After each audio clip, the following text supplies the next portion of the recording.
जब अब्राहम की पत्नी सारा की मृत्यु हुई तो अब्राहम ने एफ्रोन हित्ती से एक गुफा खरीदी ताकि वह उसे वहीं दफना सके। उत्पत्ति 23:9 में इसका वर्णन मखपेला की गुफा के रूप में किया गया है जो उसके खेत के छोर पर स्थित थी। इस पद में हमें बताया गया है कि उसने केवल गुफा ही नहीं बल्कि वह पूरा खेत भी खरीदा जिसमें खेत के सभी पेड़ भी शामिल थे, और यही सारी जानकारी हमारे पास है। इसके अलावा कि यह ममरे के सामने हेब्रोन के क्षेत्र में थी।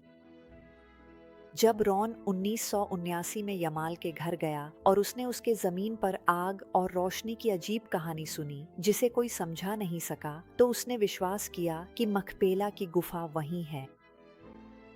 1993 में वह उस जमीन की खोज कर सका। चूंकि वह एक खड़ी पहाड़ी पर थी, इसीलिए जमीन ऊबड़ खाबड़ थी। जमीन को उपयोगी बनाने के लिए उन्होंने रॉन को कुछ ठोस पत्थर दिखाए जो रेवेस्टिमिएंटो आवरण में इस्तेमाल हुए थे और कहा कि ये बहुत पुराने हैं। ठीक है, ये चट्टानें हैं। पुरातात्विक समुदाय में कभी-कभी इन्हें मेगालिथिक कहा जाता है और इन्हें साइक्लोपियन भी कहा जाता है, जिसका अर्थ है कि ये पत्थर बहुत बड़े आकार के हैं। ये प्राचीन काल में दुनिया के विभिन्न हिस्सों में विशालकाय जातियों से पहचाने जाते हैं और यह महत्वपूर्ण है कि ये इस स्थान पर हैं। लेकिन तुम बहुत करीब हो। मापिला की गुफा के एक जगह उन्होंने एक ऊर्ध्वाधर आवरण की परत हटा दी जिससे एक और भी पुरानी पत्थर की दीवार दिखाई दी, ऐसे पत्थर जिन्हें आज के लोग हिला भी नहीं सकते। एक साधारण दीवार। इसके बाद जब उसने इसे हटाया तो ये पत्थर सामने आ गए। अब यह एक दीवार है जो और भी बड़े पत्थरों से बनी है। जितने बड़े पत्थर हम नीचे देख रहे हैं उनसे भी बड़े। लेकिन ऐसा लगता है कि ये बिना तराशे या बिना आकार दिए हुए सिर्फ प्राकृतिक पत्थर हैं, लेकिन जैसा कि आप देख सकते हैं, इन्हें बहुत सावधानी से एक साथ जमाया गया है, जिससे एक मजबूत दीवार बन गई है। परिवार ने रॉन से कहा था कि उन्हें किसी भी गुफा के बारे में कोई जानकारी नहीं है, लेकिन यह पता चला कि ऊपरी स्तर की जमीन के पत्थर की परत में एक खुला हिस्सा था। उसे बताओ कि देखे यहाँ है। वह बहुत मजबूत है। हाँ, ये बड़ा और ताकतवर है। ये सच में मजबूत है। ओह हाँ, एक बड़ी और बहुत ही मजबूत दौड़। हाँ, यह अच्छा है, बहुत अच्छा। ओह हाँ, ये जो जमीन है ये वाकई में बहुत मजबूत है। हाँ, अच्छा, ठीक है, बिल्कुल सही। यहाँ चलते हैं लड़के। हम अभी इसी वक्त थोड़ा धीरे धीरे गहरी और अंधेरी गुफा में उतरते हैं। अब एक और बात जो हमें बताती है कि यह एक समाधि कक्ष है, एक विश्राम स्थल है, वह है इस दरवाजे की उपस्थिति। अगर आप ध्यान से देखें तो यहाँ हम उन छेदों या सुराखों को देख सकते हैं जहाँ कभी इस दरवाजे की सलाखें लगाई और फिक्स की गई थीं। और हम खुद दरवाजे की रूपरेखा और दरवाजे की सील देख सकते हैं जहां वह पार करता है, साथ ही प्रवेश द्वार और वह जगह जहां दरवाजे को अपनी जगह पर रखने के लिए पट्टी लगाई जाती थी। हम मुख्य प्रवेश द्वार के ऊपर विशाल आकार के मेगालिथिक पत्थर भी देख सकते हैं। यह स्पष्ट रूप से दर्शाता है कि किसी ने किसी समय इस क्षेत्र में घुसपैठ की है या समय के साथ संरचना काफी कमजोर हो गई थी। मेरा दोस्त मुझे दिखा रहा है कि यहाँ एक प्रवेश द्वार था जो इस प्राचीन पत्थर की संरचना से नीचे जाता था, जो ठीक इसके ऊपर है, और हम इसका वीडियो बाहर से लेंगे। इन प्राचीन समाधि कक्षों में एक और महत्वपूर्ण बात यह थी कि इनमें वेंटिलेशन होता था, जिससे एक सील की गई कब्र में मीथेन गैस के जमाव को रोका जा सकता था, जो सूरज की गर्मी से या शायद उसके ऊपर खेत में लगी आग या किसी इसी तरह की चीज से अपने आप जल सकती थी। इसलिए इसे टाला जाना चाहिए था। तो अब इस बिंदु से हम आसपास के क्षेत्र को ध्यानपूर्वक स्कैन करेंगे और यहाँ हमारे पास एक क्रिप्ट है जो वास्तव में बहुत बड़ी है, एक प्रभावशाली और प्राचीन संरचना। यह एक बहुत ही प्राचीन क्रिप्ट है जिसकी कहानी अनगिनत समय पहले तक जाती है और इसकी उपस्थिति वास्तव में प्रभावशाली और रहस्य से भरी हुई है। हमारे पास यहाँ यह क्षेत्र है जो शायद कम से कम वह जगह होगी जहाँ वे अपनी मसाले और इस तरह की चीजें रख सकते थे ताकि शव को दफनाने के लिए तैयार किया जा सके। यहाँ यह संभवतः किसी क्रिप्ट की शुरुआत हो सकती थी या शायद नहीं। ये जो पीछे है निश्चित रूप से एक बहुत बड़ी क्रिप्ट है। और फिर से यहीं इसी जगह पर हमारे पास एक अंतिम संस्कार की क्रिप्ट है जो वास्तव में बहुत बहुत लंबी है।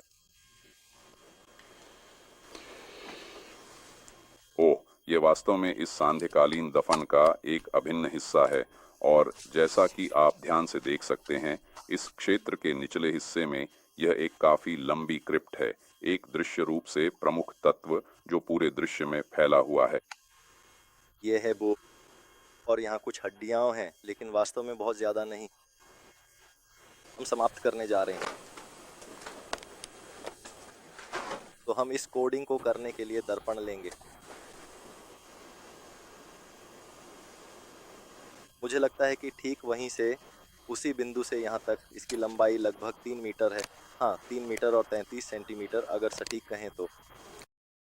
इसमें कोई संदेह नहीं था कि यह एक अंतिम संस्कार की गुफा थी। इसमें क्रिप्ट्स थीं और एक शेल्फ था जो मृतक के लिए मसाले तैयार करने की जगह जैसा लगता था। दीवारों में मशालों के लिए कई छेद थे।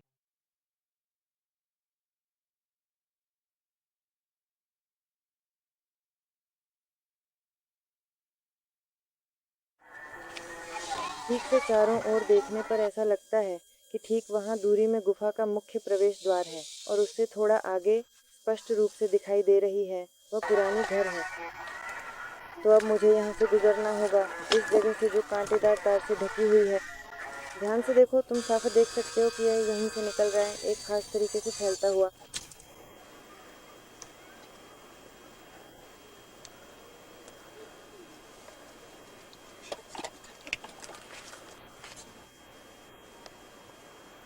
हाँ मती, क्या तुम चालू करोगे कृपया?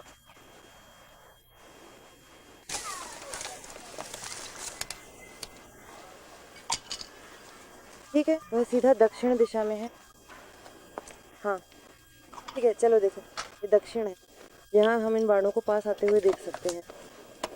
यहाँ वो फर्श है। अब हम ऊपर चलेंगे।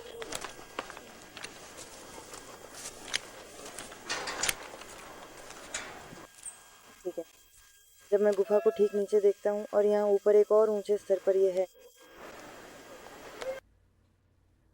उन्होंने रॉन को एक प्राचीन पत्थर की इमारत दिखाई जो गुफा के ठीक ऊपर बनाई गई थी। गुफा का वेंटिलेशन छेद इसी जगह की ओर खुलता था।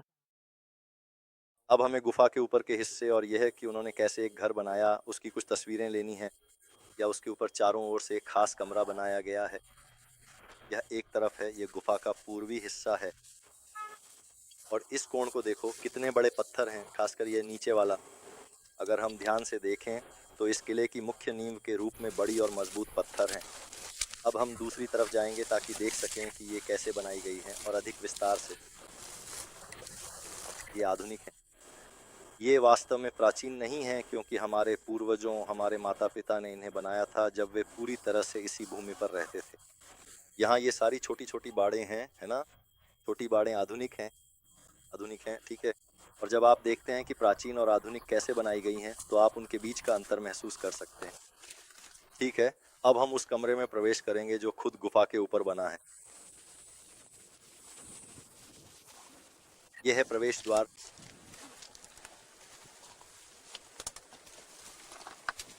और ये है वह कमरा जो आगे आता है। ये वही कमरा है जिसमें हमारे माता पिता रहते थे। ये विशाल कमरा गर्मियों के महीनों में मुख्य रूप से अंगूर बनाने और फिर उन्हें सावधानी पूर्वक इकट्ठा करने के लिए इस्तेमाल किया जाता था। ध्यान से देखो कि वे अपना कपड़ा कैसे रखते थे और वहाँ कितनी शांति से सोते थे।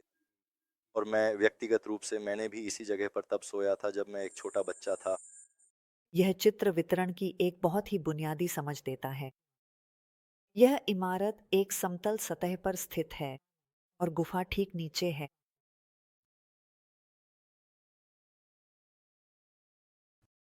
ऐसा लगता है कि ऊपरी स्तर से गुफा के प्रवेश द्वार तक सीढ़ियां थीं। हालांकि चट्टानें बहुत अव्यवस्थित स्थिति में हैं। एक पत्थर की दीवार है जो गुफा के प्रवेश द्वार के चारों ओर एक घेरा बनाती है, जिसमें एक हिस्सा केंद्र की ओर बढ़ता है, जिसे रॉन मानते थे कि शायद वह एक वेदी रही होगी।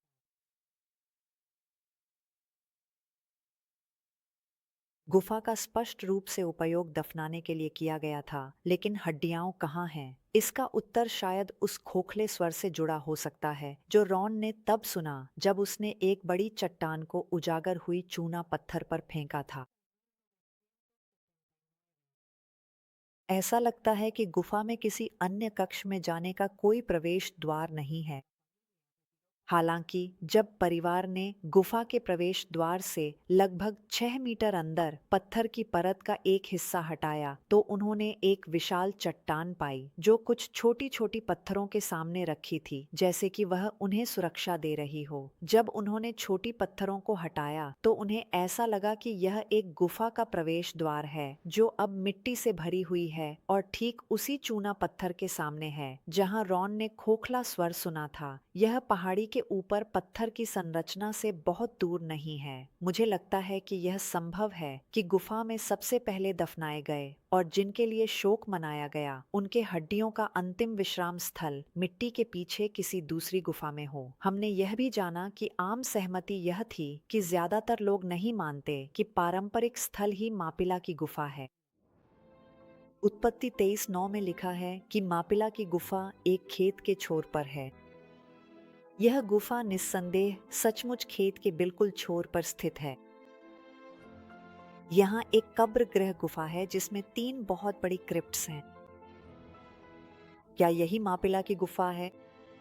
रॉन को विश्वास था कि यह वही गुफा है क्योंकि जिन अजीब घटनाओं के कारण उसे इसके बारे में पता चला उन पर आधारित था। मुझे लगता है कि भगवान ने उसे यह निश्चितता दी थी कि यही वह जगह है क्योंकि मैंने अपने वर्षों में उसके साथ कई बार ऐसा होते देखा। यह तथ्य कि यामाल रॉन के अलावा वह एकमात्र व्यक्ति है जो उस कक्ष में गया जहां वाचा का संदूक था, मुझे बताता है कि यह परिवार किसी न किसी तरह से भगवान के लिए विशेष था। मुझे नहीं पता कि हम कभी इस गुफा के बारे में और कुछ जान पाएंगे या नहीं, लेकिन मुझे गहराई से यह महसूस हुआ कि हमारे पास जो सबूत हैं उन्हें साझा करना चाहिए। मुझे इसमें कोई संदेह नहीं है कि अगर यह अब्राहम और उसके परिवार का असली दफन स्थान है तो भगवान इसे दुनिया के सामने प्रकट कर सकते हैं अगर यह उसकी इच्छा है, और अगर वह ऐसा करता है तो मैं चाहता हूँ कि कहानी, सच्ची कहानी सबको पता चले कि यह भगवान थे जिन्होंने ये किया, न कि इंसान ने।